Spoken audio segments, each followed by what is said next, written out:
అందరికీ నమస్కారం అండి. తెలుగు స్టోరీ బుక్ ఛానల్కి స్వాగతం. ఈరోజు నేను మీకు వినిపించబోతున్న కథ జంధ్యాల సాహితి గారు రచించిన స్నేహప్రభ. కథను చివరి వరకు వినండి. నచ్చితే లైక్ చేయండి. కొత్తగా మన ఛానల్ని చూస్తున్నట్లయితే కనుక సబ్స్క్రైబ్ చేసుకోవడం అస్సలు మర్చిపోవద్దు. మరిక కథలోకి వెళ్ళిపోదామా? ఆఫీస్కి బయలుదేరుతున్న శ్రీకాంత్ దగ్గరికి ఆయన భార్య శ్రీలత వచ్చి, మా నాన్న వచ్చి 2 రోజులైంది. మా చెల్లికి పెళ్లి కుదిరిందిట. వారం రోజులు ముందుగా నన్ను తీసుకొని వెళ్ళడానికి వచ్చారు. ఇంటికి పెద్దల్లుడు. మీరు కూడా సెలవు పెట్టొస్తే బాగుంటుంది. పైగా ఆయన ఒక్కరు కాస్త సాయంగా కూడా ఉంటారని తను చెబుతూనే ఉంది. తన మానాన తాను ఏమీ ఎరగనట్లు విన్నట్టుగానే రోడ్డు దాటారు. శ్రీలత వాళ్ళ నాన్నగారు వెంకట్రామయ్య గారు తను వచ్చినప్పటి నుంచి గమనిస్తూనే ఉన్నారు. ఇద్దరి మధ్య ఏదో గొడవలు జరిగాయని, అందుకే ఇద్దరు ఎడముఖం పెడముఖంగా ఉంటున్నారని తెలుసుకున్నాడు. పోయినేడాది శ్రీలతని పురిటికి తీసుకొని వెళ్ళడానికి వచ్చినప్పుడు భార్యని విడిచి ఉండలేనని తను కూడా వస్తానని అన్నవాడు. పైగా ఇద్దరు ఎంతో అన్యోన్యంగా ఉండేవారు కూడాను. ఇప్పుడెందుకు ఇలా జరిగిందో తనకు అర్థం కాలేదు. తన కూతురు విషయంలో ఏ తప్పు లేదు. ఎంతో ఓర్పుతో నేర్పుతో నెట్టుకొస్తుంది. తనకి తెలుసు.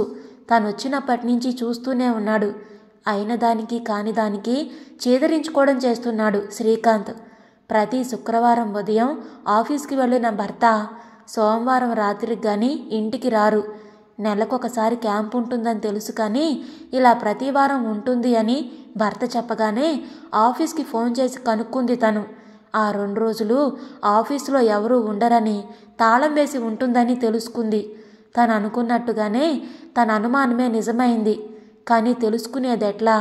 తెలుసుకొని తనేం చేయగలదు?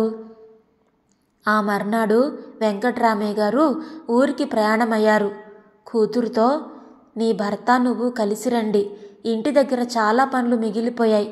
ఒక్కడిని వస్తానమ్మా, అల్లుడు గారిని అడిగినట్లు చెప్పు అంటూనే సంచి తీసుకొని వెళ్ళిపోయారు.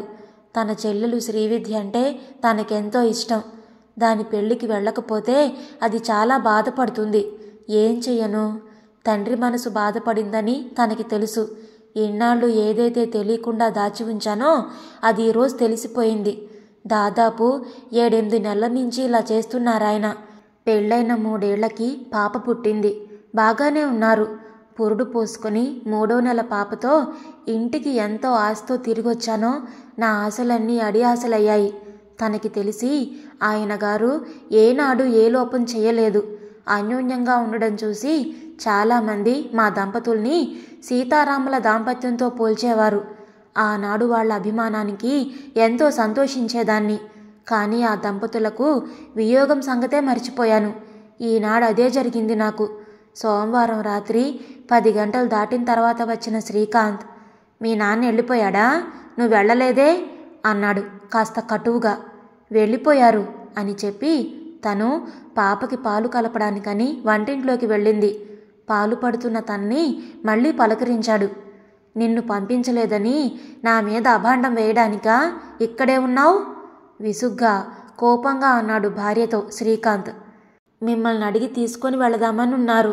మీరు రాకపోయేసరికి ఇంటి దగ్గర పనులు అలాగే ఉన్నాయని మీకు చెప్పమని చెప్పి వెళ్ళిపోయారు. తను మాత్రం మెల్లగానే చెప్పి పాప పక్కన పడుకుంది శ్రీలత. మౌనంగా ఉన్న శ్రీలతని చూస్తుంటే శ్రీకాంత్కి కోపం ఆగడం లేదు. ఆమెను ఎలాగైనా పంపించాలనుకొని, నన్నెన్నిసార్లు అడగాలి? నాకిక్కడ పనులు లేవా? పెళ్ళిళ్ళకి పేరంటాలకి వెళ్ళడానికి నీకు మళ్ళీ నేను గాజులు తొడుక్కొని ఉన్నానా?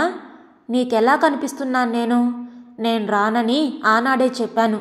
నువ్వు వెళ్ళి ఎన్ని రోజులున్నా నాకు అభ్యంతరం లేదు అని గట్టిగా చెప్పి అటు తిరిగి పడుకున్నాడు శ్రీకాంత్. భర్త మాటలకి శ్రీలత బాధపడుతూ హాయిగా నిద్రపోతున్న పాప మీద చెయ్యి వేసి దగ్గరికి తీసుకొని తెలియరాని ఆనందంతో ఎప్పుడో నిద్రపోయింది తను. రోజులు గడుస్తున్నా భర్త నడవడిలో మార్పు కనిపించలేదు తనకి. మర్నాడు ఉదయం ఆఫీస్కి వెళుతున్న భర్తతో, ఈ ఒక్కరోజైనా త్వరగా వస్తారా? భర్త ముఖం చూస్తూ అడిగింది శ్రీలత. శ్రీలత మాటలకి, ఈ రోజంత ప్రత్యేకత ఏంటి? అర్థం కాక అడిగాడు శ్రీకాంత్. భార్య ముఖంలోని మార్పుని గమనిస్తూ. మీకు జ్ఞాపకం లేకపోవచ్చు, జూన్ 29 ఈరోజు మన పెళ్లి రోజు. తల కొద్దిగా వంచుకొనంది శ్రీలత. భర్త నుంచి సమాధానం రాకపోయేసరికి తలెత్తి చూసింది శ్రీలత. అప్పటికే అతను కారు డోరు తీసి కూర్చున్నాడు. తెలిసి అనవసరంగా చెప్పినందుకు మనసులో బాధపడింది శ్రీలత. కారు వెళ్ళిపోగానే తలుపు వేసి వంటింట్లోకి వెళ్ళి గిన్నెల మీద మూతలు పెట్టి ఏమీ తోచక వచ్చి మంచం మీద పడుకుంది తను. మనసంతా ఆలోచనలతో నిండిపోయింది. పెళ్ళయి ఇది 3వ ఏడు. పెళ్ళైన కొత్తలో ఒక్క క్షణం కూడా తనని విడిచి ఉండలేదు శ్రీకాంత్. ఆఫీసు నుంచి త్వరగా ఇంటికొచ్చి ఏవేవో చిలిపి పనులు చేసేవారు. ప్రతి సాయంత్రం సినిమాకో షికార్కో తీసుకుని వెళ్ళేవారు. తన అదృష్టానికి మురిసిపోయేది. 2వ సంవత్సరం పాపని కడుపుతో ఉంది. తనని నాన్నని చేస్తున్నందుకు తెగ మెచ్చుకునేవాడు. తన మీద ప్రేమ ఇంకా పెరిగింది. తనకి బాగా గుర్తు. ఒకరోజు పెళ్లి రోజు సాయంత్రం తొందరగా వచ్చి తనని షాప్కి తీసుకొని వెళ్ళి మంచి డ్రెస్ తీసుకొని ఇంటికొచ్చి తనని ఆ డ్రెస్ వేసుకోమని తెగ అల్లరి చేశారు. ఆయన కోరిక ప్రకారమే వేసుకున్నాను. కడుపుతో ఉండడం మూలాన పొట్ట బయటికి కనిపించడంతో తనని బాగా ఏడిపించి నానా హంగామా చేశారు. ఆ రోజు రాత్రి ఆయనే నాకు అన్నం తినిపించి పసి పాపలాగా నన్ను నిద్రపుచ్చారు. పాప ఏడుపుతో స్పృహలోకి వచ్చింది శ్రీలత. భర్త ఈ మధ్య స్నేహితుల వలన చాలా మారిపోయాడని విన్నది. తన భర్త అమాయకత్వాన్ని, డబ్బుని ఆసరా చేసుకుని ఆయన్ని పాడు చేసి దురలవాట్లకి బానిసం చేశారు. ఆఖరికి తనంటే కూడా అసహ్యం ఏర్పడింది ఆయనకి. భర్త ప్రవర్తనలో మార్పు ఏమీ తనకు కనిపించలేదు. అంతా నా కర్మ అని ఎక్కువగా ఆలోచించడం మానేసింది శ్రీలత. తలుపు చప్పుడవడంతో లేచి తలుపు తీసింది. అంతే, ఆశ్చర్యంతో పాటు ఆనందం కూడా కలిగింది తనకి. తన బెస్ట్ ఫ్రెండ్ స్నేహప్రభ. గుంటూరులో ఒకే కాలేజీలో చదివేవారు. ఇల్లు కూడా పక్కపక్కనే. తన పెళ్ళయి హైదరాబాద్ వచ్చేసింది. అది ఉద్యోగరీత్యా వైజాగ్ వెళ్ళింది. కొద్ది నెలల నుంచి ఉత్తరాలు రావడం లేదు. పెళ్ళయి ఏ అమెరికా వెళ్ళిందో అనుకున్నాను, కానీ ఇలా హఠాత్తుగా ఇక్కడికి ఊడిపడుతుందని తను అనుకోలేదు. ఏంటి శ్రీలత, దయ్యాన్ని చూస్తున్నట్టు చూస్తున్నావు? గుర్తుపట్టలేదా? స్నేహప్రభని. కాస్త గట్టిగా అరిచి దాన్ని తోసుకొని లోపలికి పోయింది బ్యాగుతో. దానిని చూసిన ఆనందంలో తనకి అయోమయంగా అయిపోయి అలా నిలబడిపోయింది. తను కూడా లోపలికి వెళ్ళి త్వరగా స్నానం చెయ్యి, భోజనం చేసిన తర్వాత మాట్లాడుకోవచ్చు అంటూ సంతోషంతో వంటింట్లోకి వెళ్ళింది శ్రీలత. ఇద్దరూ భోజనాలు చేసి కబుర్లలోకి దిగారు. స్నేహప్రభని చూడగానే తనకి ఎంతో హాయిగా, ఆత్మీయుల్ని చూసినట్లుగా ఉంది. ముఖ్యంగా ఇప్పుడు తనున్న పరిస్థితిని బట్టి తను ఒంటరిగా బాధపడుతుంది. దాని రాకతో కాస్త మనసు కుదుటపడింది. ఏంటి ఆలోచిస్తున్నావు? మీ వారు ఎలా ఉంటారు? మీ దాంపత్యం ఎలా ఉంది? హ్యాపీయా? గలగలా మాట్లాడుతున్న దాన్ని చూస్తుంటే నిజం చెప్పాలా వద్దా అనిపించింది. కానీ ఆలోచిస్తే వద్దు అని మనసులో తనకు అనిపించి మానుకుంది. మాకేమే, మేం హాయిగా ఉన్నాం. నీ సంగతి చెప్పు. నువ్వింకా పెళ్లి చేసుకోలేదే? ప్రభతో అంది శ్రీలత. పెళ్ళికి ఇంకా టైం రాలేదు, కానీ మీ శ్రీవారు ఎలా ఉంటారు? అందంగా ఉంటారా? నీ పెళ్ళికి నేను బెంగళూరులో ఉండి రాలేకపోయాను. ఆయన పేరేంటి? ఉత్సాహంగా అడిగింది స్నేహప్రభ. మా వారు నాకన్నా బాగుంటారు. పేరు శ్రీకాంత్. నన్ను బాగా చూసుకుంటారు. అంతా సరే గాని నువ్వెవరినైనా ప్రేమించావా? ప్రేమించి పెళ్లి చేసుకోవాలని కాలేజీలో తెగ లెక్చర్లు దంచేదానివి. పోనీ ఆ ప్రపోజల్లో ఉన్నావా ఏంటి? చెప్పవే త్వరగా. నిన్ను చూస్తుంటే నాకు జలసీగా ఉంది. స్నేహితురాలికి దగ్గరగా జరుగుతూ అంది శ్రీలత. అబ్బే అదేం లేదు, కాస్త సిగ్గుపడుతూ అన్నది స్నేహప్రభ. మీ ఆయన అపర ప్రవ్రాక్యుడా? కాలేజీలో మనం చర్చించుకునేవాళ్ళం, మన కాబోయే భర్తలు ఇలా ఉండాలి అని. ఎవరికి వాళ్ళు పెళ్లి చేసుకొని వెళ్ళిపోయారు. నువ్వు నేను మిగిలాం. నాకు కాలేదు. నువ్వు కోరుకున్నట్లు శ్రీరామచంద్రుడే అయ్యుంటాడు. కనీసం మీ పెళ్ళి ఆల్బమైనా చూపించవే, చూసి ఆనందిస్తాను అంటూ వ్యంగ్యంగా స్నేహితురాల్ని ఆట పట్టిస్తూ అన్నది స్నేహప్రభ. టైం 3:15 లేచి అల్మరాలో ఉన్న ఆల్బం దానికిస్తూ, టిఫిన్ చేసి తీసుకొని వస్తాను, అందాక చూస్తూ ఉండు అంటూ వంటింట్లోకి వెళ్ళింది శ్రీలత. ఉల్లిపాయ పకోడీలంటే నీకు ఇష్టం కదా, అవి చెయ్యనా? మిరపకాయ బజ్జీలు చేయనా? లేకపోతే రెండూ చేసి తీసుకొని రానా? వంటింట్లో నుంచి అడుగుతున్న శ్రీలత మాటలకి ఎంతకీ సమాధానం రాకపోయేసరికి పిండి చేత్తోనే వచ్చింది గదిలోకి శ్రీలత. నేను ఇన్నిసార్లు గొంతు చించుకొని అరుస్తూ ఉంటే నువ్వేమీ మాట్లాడవేమే అంటూ స్నేహితురాల్ని మళ్ళీ అడిగింది శ్రీలత. ఏదో ఒకటి చెయ్యి, నీ ఇష్టం అంటూ ఆల్బమ్ మూసేసి బాత్రూంలోకి వెళ్ళింది స్నేహప్రభ. రెండూ తింటే ఇమ్మడవు, ఒకటే చేస్తాను అంటూ వంటింట్లోకి వెళ్ళింది శ్రీలత. 2 ప్లేట్లలో పకోడీలు తీసుకొని వచ్చి కూర్చుంది. హాల్లో స్నేహితురాలు ముందు ప్లేటుంచి, తినవే త్వరగా, చల్లారిపోతాయి, తర్వాత జడవేసుకోవచ్చు అంటూ స్నేహితురాల్ని బలవంత పెట్టింది తినమని శ్రీలత. అర్జెంటుగా వెళ్ళాలి, వచ్చిన పని మర్చిపోయాను, అందుకే తయారవుతున్నానే. సారీ, ఏమీ అనుకోవద్దు, ఆఫీస్ పని జ్ఞాపకం వచ్చింది, అందుకే ఈ తొందర.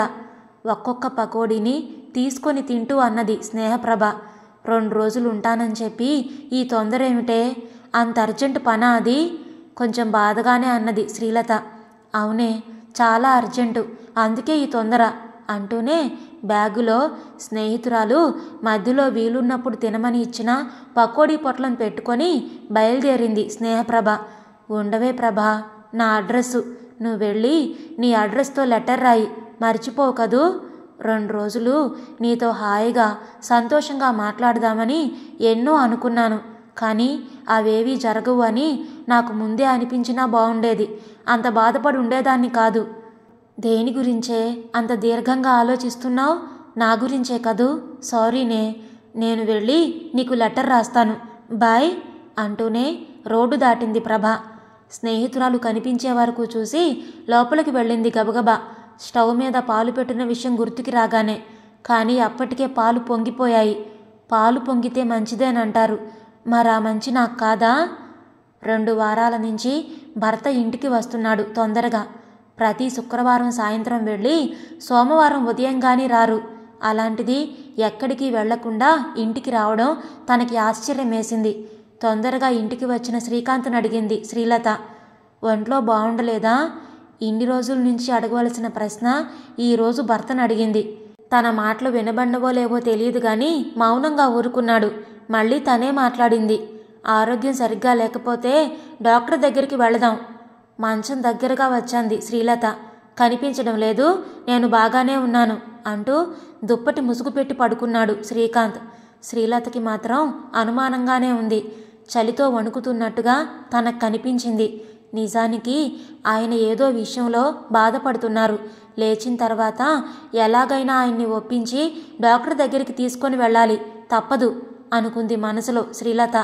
ఏది ఏమైనా కొద్ది రోజుల నుంచి తను గమనిస్తూనే ఉంది. ఆఫీసు నుంచి ఇంటికి రావడం చేస్తున్నారు.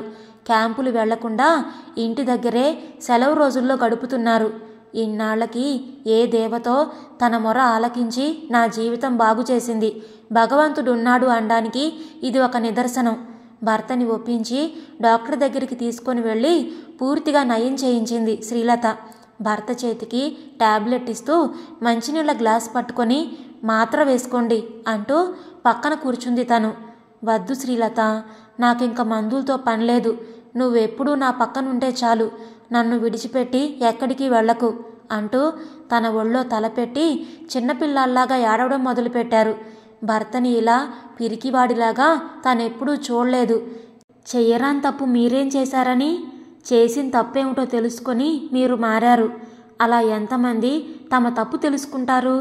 ప్లీజ్ ఊరుకోండి అంటూ పైట చెంగుతో భర్త కళ్ళని తుడిచి, మిమ్మల్ని విడిచి నేనెక్కడికి వెళ్ళను, సరేనా? ఒకవేళ వెళ్ళినా ఇద్దరం కలిసే వెళదాం అంటూ భర్త తల నిమురుతూ ప్రేమతో గుండెలకి హత్తుకుంది శ్రీలత. ఇదండి ఈరోజు కథ. మీకు నచ్చిందా? నచ్చితే లైక్ చేయండి, షేర్ చేయండి. అలాగే మీ విలువైన అభిప్రాయాలను కామెంట్స్లో తప్పకుండా తెలియచేయండి. ఇంత మంచి కథను మనకు అందించిన జంధ్యాల సాహితి గారికి మనందరి తరపు నుంచి ధన్యవాదాలు తెలియచేసుకుంటున్నానండి. ఇలాంటి మరెన్నో మంచి మంచి కథలు వినడానికి కొత్తవాళ్ళు మన ఛానల్ని తప్పకుండా సబ్స్క్రైబ్ చేసుకోండి. మరొక మంచి కథతో మళ్ళీ కలుద్దాం. అప్పటి వరకు ఉంటానండి.